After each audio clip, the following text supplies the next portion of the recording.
요즘 영화 노량 죽음의 바다가 아주 인기리에 상영 중입니다. 임진왜란이 종결되는 마지막 전투가 바로 노량해전입니다. 물론 이순신 장군이 승리로 이끈 아주 역사적인 전투입니다. 이 전투가 승리한 데는 몇 가지 숨은 이야기가 있습니다. 그 중에 하나가 명나라 장수 진린과의 이야기입니다. 1598년 12월 19일 진린이 전투에 소극적이었습니다. 이 모습을 보고 이순신 장군이 찾아가 눈물을 흘리면서 그를 설득했고 결국 명나라가 전투에 참여하게 되었습니다. 중요한 요인이었죠. 또 이뿐만 아니라 노량해전의 숨은 요인이 또 있는데 바닷물의 방향이 적시에 변한 것입니다. 이처럼 큰일 하나만으로 이루어지지 않습니다. 큰일 뒤에는 반드시 작은 사건들이 있습니다.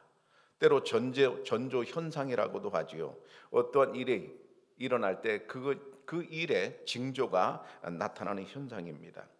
지진이 일어나면 지진파를 측정해서 지진을 미리 알아내기도 합니다. 그리고 어떤 동물들이 때로 움직이면 지진이 일어난다고도 합니다. 또 치매 전조 현상도 있습니다. 깜빡거리는 것이 잦아지면 의심해야 된다고 합니다. 치매는 예방하는 게 중요한데 치매를 예방하는 아주 중요한 것은 일상생활을 그대로 유지하는 방법이랍니다. 뇌 활동을 그대로 해야 되기 때문이죠. 그리고 사회적 활동을 참여하는 게 매우 좋다는데 반면 혼자 있는 것은 굉장히 안 좋다고 하지요. 그래서 교회에 나와서 함께 하는 것 굉장히 치매 예방에도 좋습니다. 더더군다나 교회 오면 박수 치면서 찬양하거든요.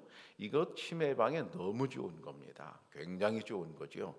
혈액 이제 그 피가 온 몸을 이제 다 돌기 때문에 그렇지요. 예수님께서 이 땅에 태어나신 일은 인류 역사상 가장 위대하고 엄청난 일입니다. 그런 엄청난 일이 있기 전에 전조 현상이라는 게 혹시 있을까요? 네, 마치 전조 현상처럼 예수님이 태어나기 전에 아주 위대한 인물 한 사람이 태어납니다. 바로 세례 요한이지요. 세례 요한이 태어나는 것과 예수님이 태어나는 것은 아주 비슷한 면이 있습니다. 누가복음 오늘 1장 26절 우리가 읽었는데요. 이렇게 되어 있습니다. 여섯째 달에 천사 가브리엘이 하나님의 보내심을 받아 갈릴리 나사렛이란 동네에 가서 여섯째 달이라고 그 날짜가 나옵니다. 여섯째 달에 천사가 마리아를 방문하게 됩니다. 그 여섯째 달은 무엇인가 하면 엘리사벳 이야기죠. 엘리사벳이 요한을 잉태한 지 세례 요한을 뱃속에 잉태한 지 6개월이 되었다 그런 얘기입니다.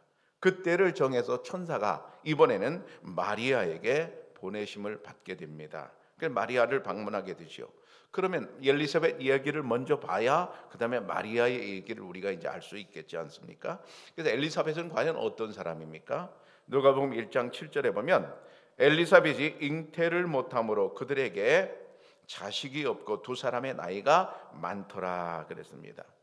여기 잉태를 못함으로 할 때 잉태를 못한다는 말이 원어로 스테이라는 말입니다. 스테이라. 여기서 불임이라는 말이 나왔어요. 그러니까 우리가 그냥 잉태를 못한다 이렇게 나오지만 지금 우리식으로 번역하면 엘리사벳은 불임 환자였다는 것입니다. 그때는 불임 환자 이런 게 없었죠. 그런 개념이 없었죠. 근데 지금 우리로 볼 때는 그는 불임 환자였습니다. 불임 환자였다는 사실은 그가 결혼했지만 나이가 많게 되었지만 아기를 임신한 적이 단 한 번도 없었다는 얘기입니다. 뿐만 아니라 두 사람의 나이가 많았다 그랬습니다.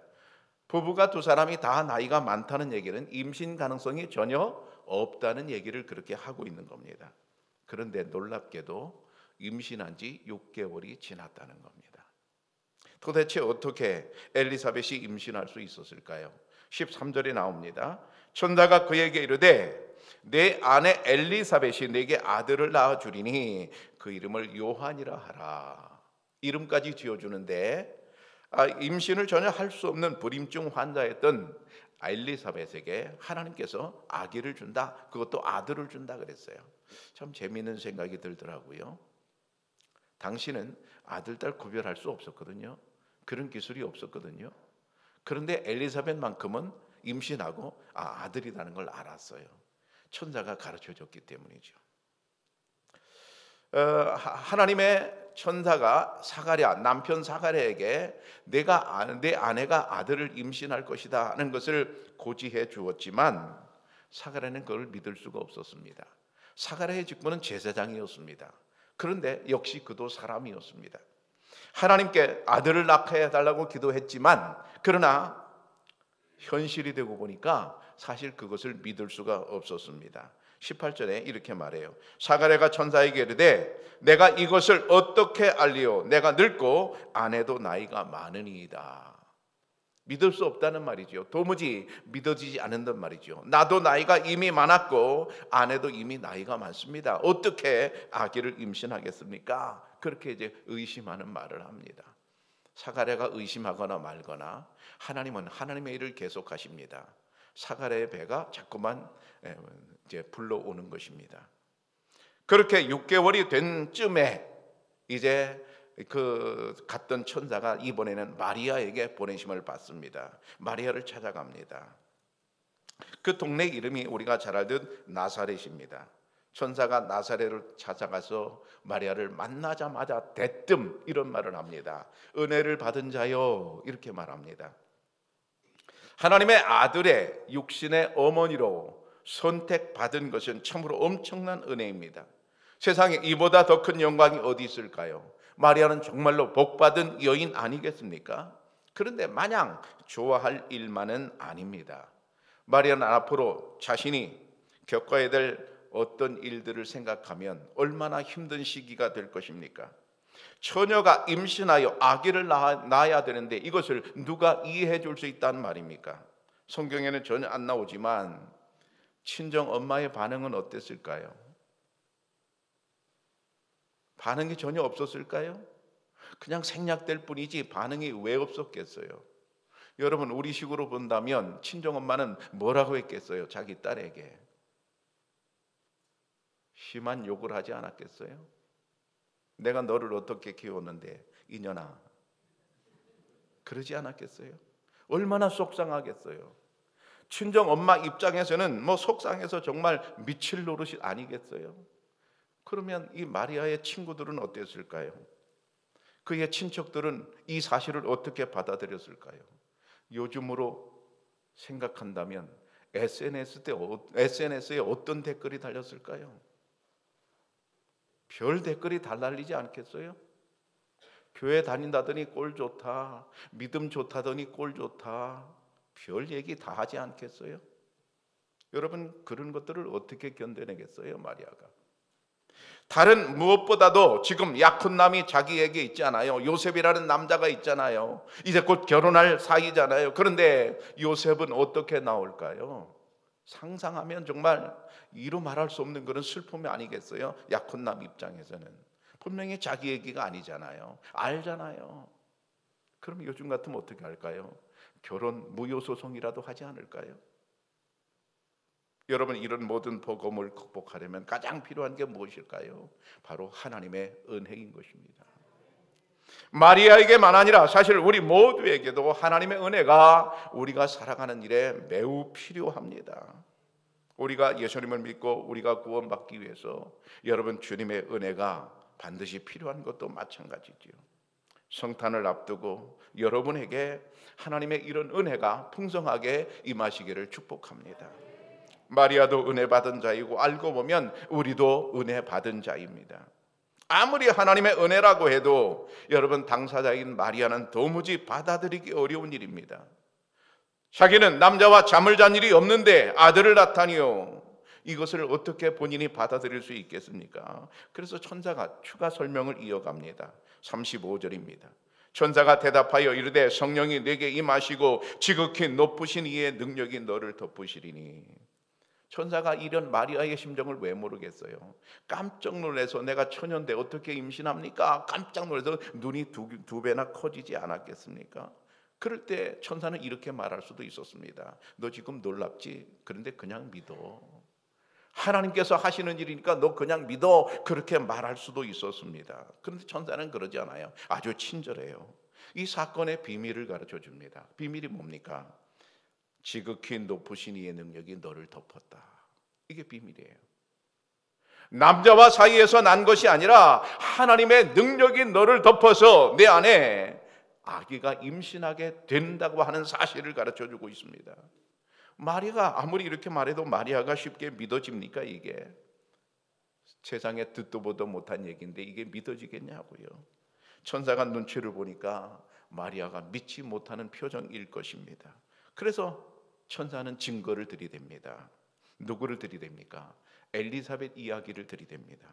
누가복음 1장 36절에 보면 보라, 네 친족 엘리사벳도 늙어서 아들을 배웠느니라. 본래 임신하지 못한다고 알려지니까 이미 6달이 되었으니. 세 번역이 이렇게 되어 있어요.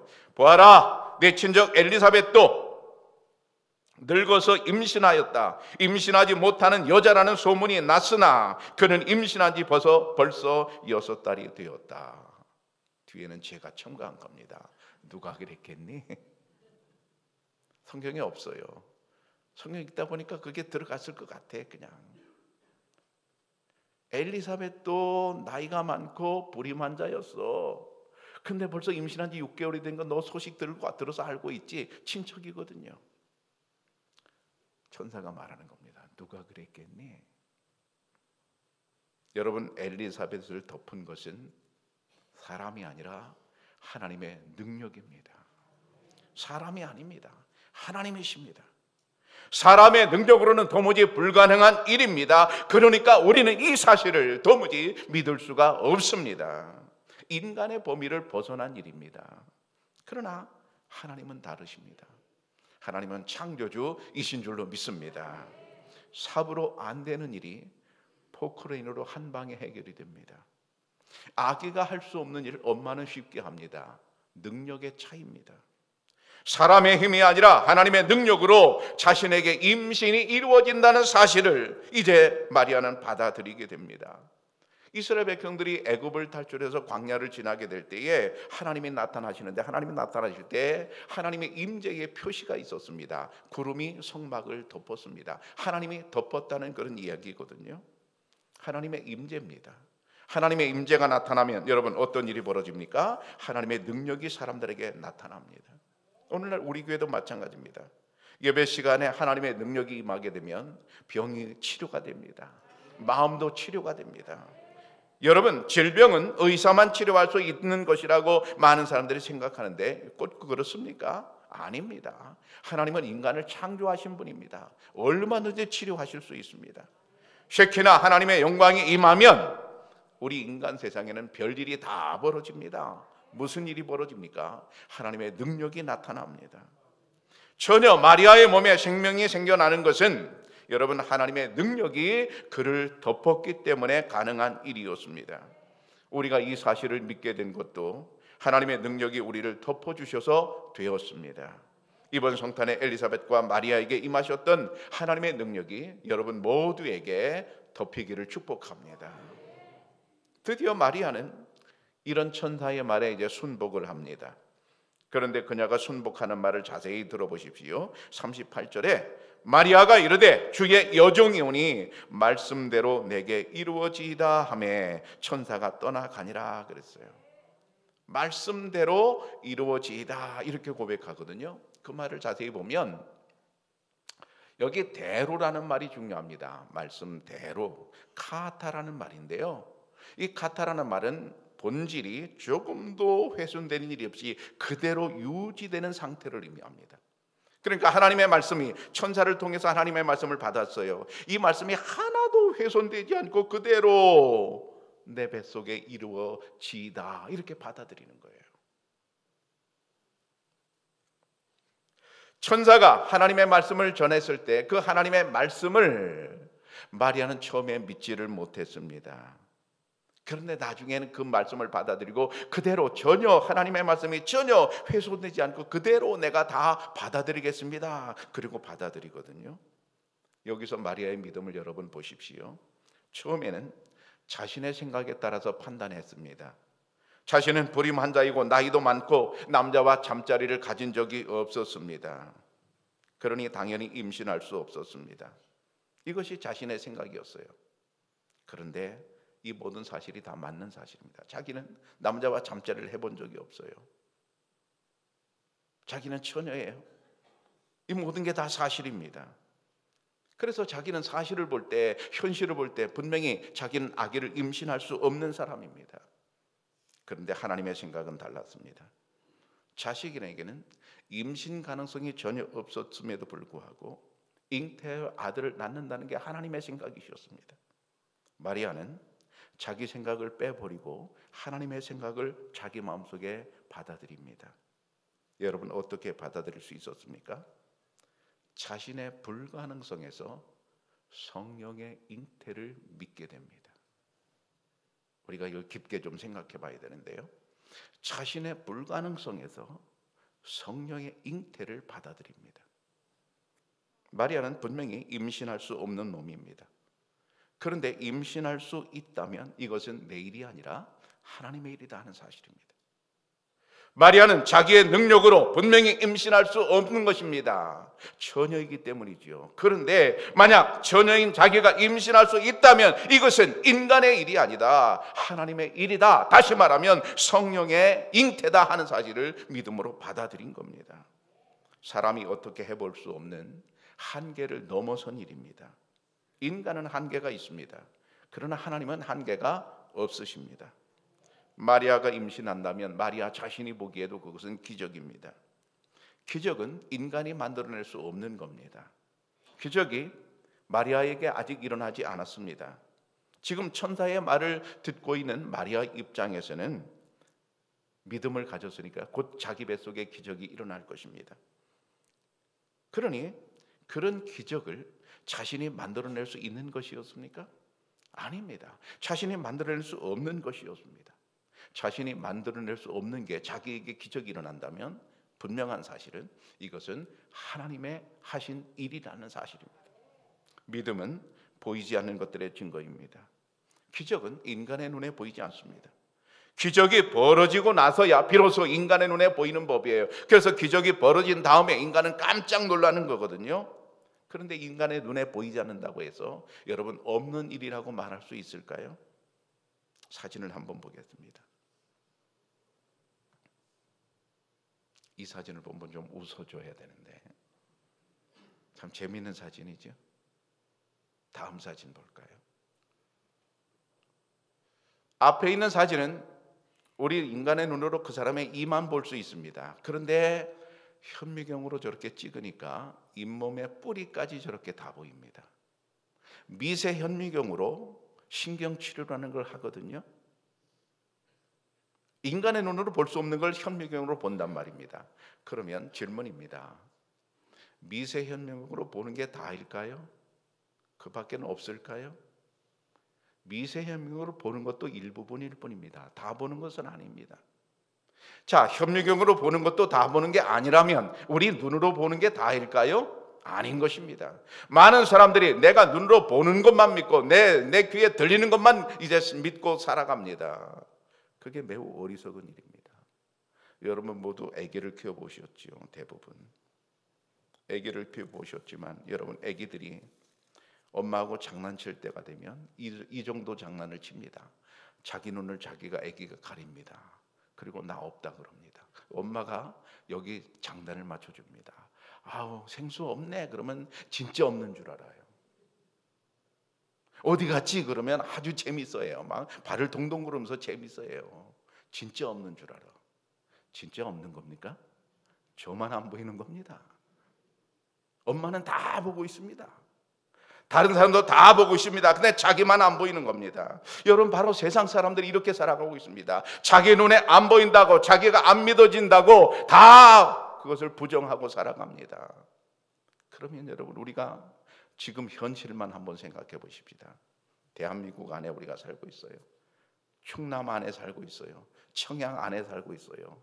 청양 안에서도 어느 집 안에 살고 있고 어느 집에서도 어느 방 안에 우리가 살고 있어요.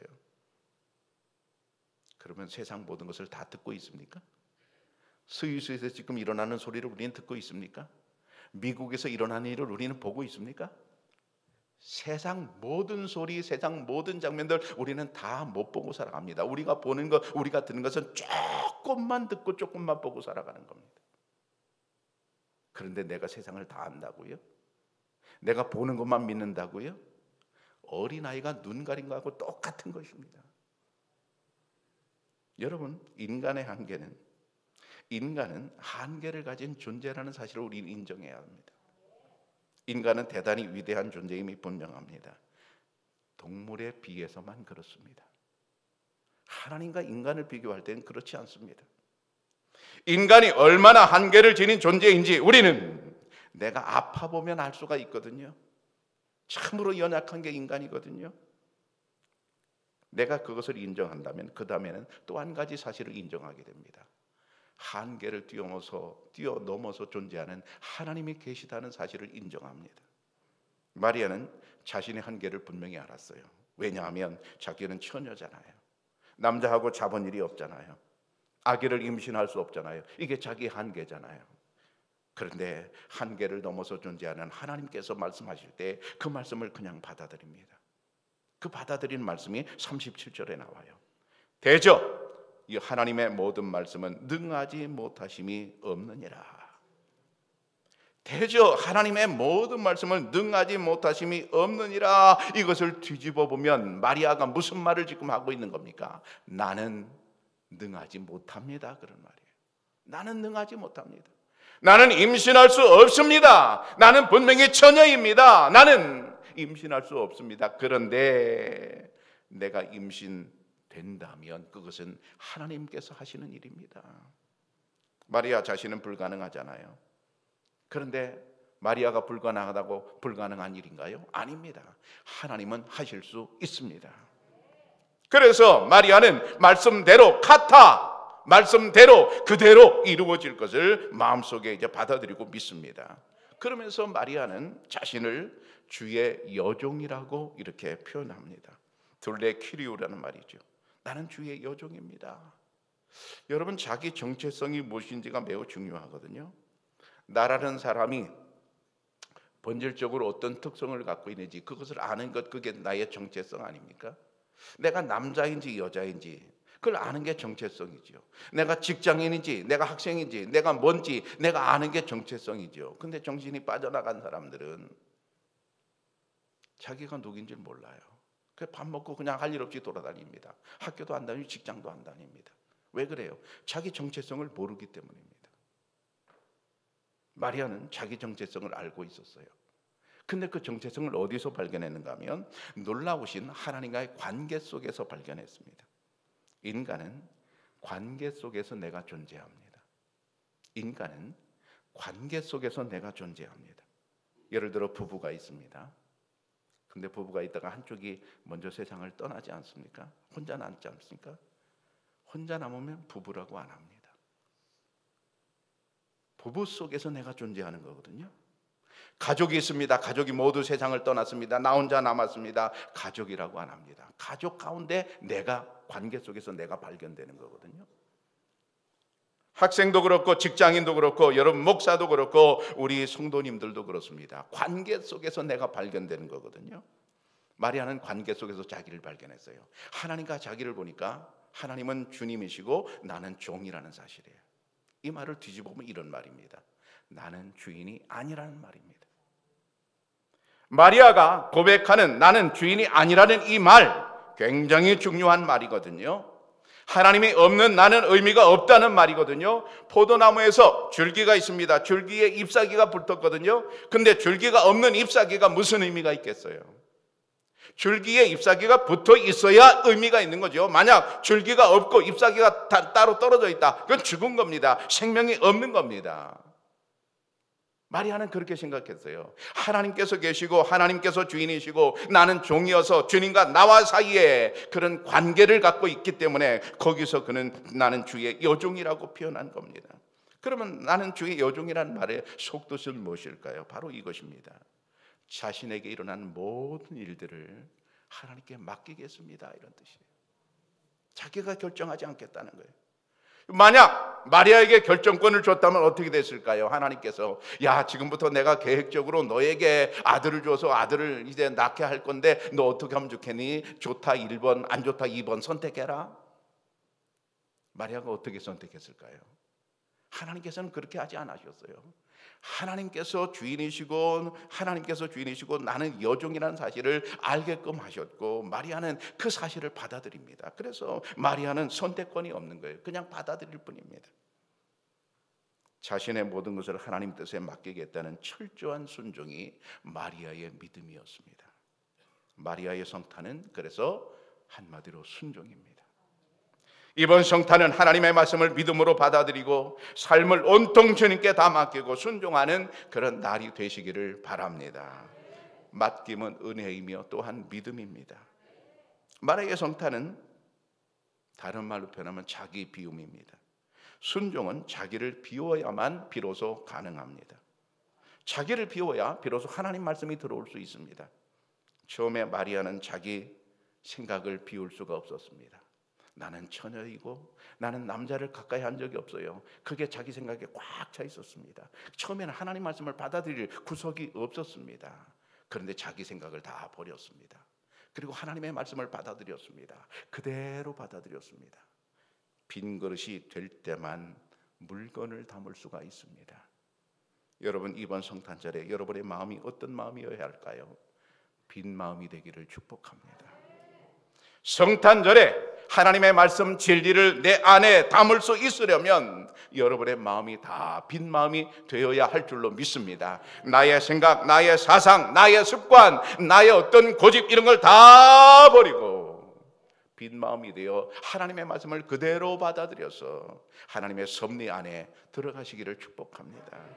사랑하는 충양교회 성도 여러분, 성탄의 은혜가 여러분의 가정과 직장과 사업 위에 가득하기를 축복합니다.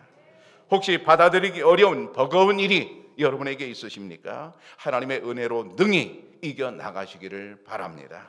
하나님의 크신 능력이 여러분들을 덮어주시기를 바랍니다. 하나님께 모든 것을 맡기고 순종할 수 있는 성탄이 되시기를 바랍니다. 기도하겠습니다.